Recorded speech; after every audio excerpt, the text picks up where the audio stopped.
శ్రీకాళహస్తి పట్టణం అంగన్వాడీ కార్యాలయం నందు గడిచిన డిసెంబర్ మాసం 21వ తేదీ నుంచి వారు చేస్తున్న తమ నిరసనను న్యాయమైన డిమాండ్లను ప్రభుత్వం నెరవేర్చే వరకు సమ్మెను కొనసాగిస్తామని తెలియజేశారు. నేడు ప్రభుత్వం జీవో నెంబర్ 2తో ఎస్మా చట్టం ప్రయోగించారు. అయితే ప్రభుత్వం ఆపై ఎలాంటి కక్షపూరితమైన చర్యలు తీసుకున్నా మేము తగ్గేదే లేదని, దీనికంటే ఎక్కువగా మా సమ్మెను ఇంకా ఉధృతం చేస్తామని అంగన్వాడీలు అంటున్నారు. వీరికి మద్దతుగా సిపిఎం పార్టీ జిల్లా కార్యదర్శి వందవాసి నాగరాజు, గురువయ్య మరియు పుల్లయ్య పాల్గొన్నారు.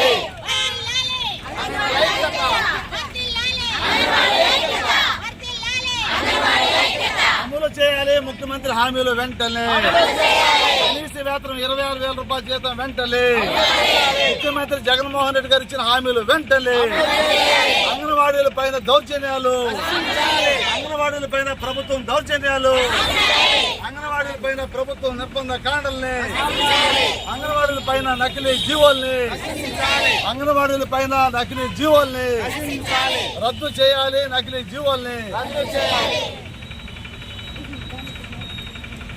26 రోజులుగా అంగన్వాడీ ఉద్యమం చాలా ప్రశాంతంగా ప్రజలందరూ కూడా మద్దతుతో, అన్ని రాజకీయ పార్టీలు ప్రజా సంఘాల మద్దతుతో కొనసాగుతూ ఉంది.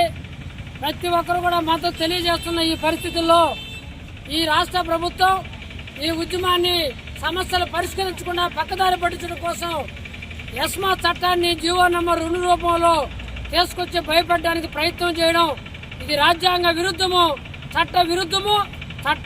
చట్టబద్ధంగా మొత్తం నోటీసులు ఇచ్చి జరుగుతున్న ఈ సమ్మె ఈరోజు పరిష్కరించాల్సింది పోయి వాళ్ళని బెదిరించడం కోసం, అదిరించడం కోసం నోటీసులు ఇవ్వడము, ఎస్మా చట్టాలు తేవడము, ఆ రకంగా చేయడం అనేది రాష్ట్ర ప్రభుత్వానికి తగదు.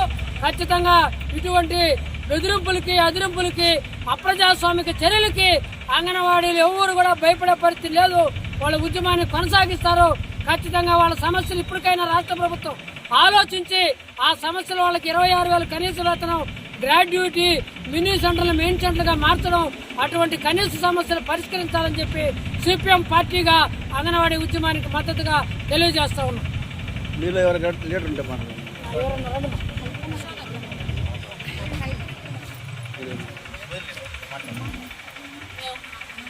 శ్రీకాళహస్తి ప్రాజెక్టు అంగన్వాడీ కార్యకర్తలను 26 రోజుల నుంచి సమ్మె కొనసాగిస్తున్నాము. ఈరోజు ఎస్మా చట్టం అనేసి కొత్త చట్టాన్ని తెచ్చారు. ఏ చట్టం తెచ్చినా మేమైతే భయపడేది లేదు. మా ఉద్యమాన్ని కొనసాగిస్తాము. ఈ అంగన్వాడీ కార్యకర్తలందరి తరఫున మేము చెప్తున్నాం.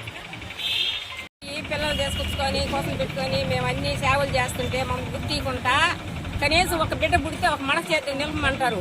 అట్లాంటి మేము బిడ్డలకు పోయి సేవ చేస్తా, మేము ఏరిగినా ఉచ్చపోయినా ఎత్తి 3 మాటలు పాలు తప్పించి, ఒకరి పాలు, ఒకరి గుడ్డు, ఒకరి అన్నం 3 మాటలు పెట్టాలి. ఒక బిడ్డకు సేవ చేయాలంటే సాయంకాలం దాకా బిచ్చి సరుకులు తీస్తే పక్కేళ్ళల్లో దించుతారు. అవి పోయి తీసుకొచ్చుకోవాలి. ఆడ పోయి మేము టీచరు ఆయం పోయి ఆ డబ్బులు ఇస్తే 5,500 అంటావా, 300 ఇస్తావా అంటున్నారు.